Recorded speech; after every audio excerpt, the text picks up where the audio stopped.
How to cross out words in a Microsoft Word document. Number 1. Highlight the text you want to strike out. You can do this by clicking and dragging the mouse cursor over the word or phrase. Although there is no keyboard shortcut for striking through text, it'll only take a few seconds to apply the formatting. Number 2. Click the Home tab. If you're not already on the Home tab, you'll need to click Home at the top of Word to go there now. Number 3. Click the Strikethrough icon.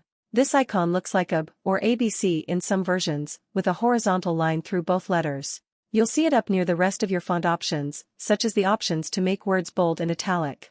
Clicking this icon will cross out all selected text. To remove the strike-through effect, highlight the word or phrase again, and then click the UB icon. Number 4. Apply double-line strike-through, optional.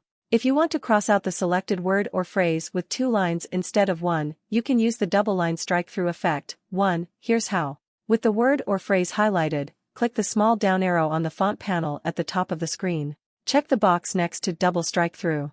Click OK. Thanks for watching my videos. Please subscribe, like, and share.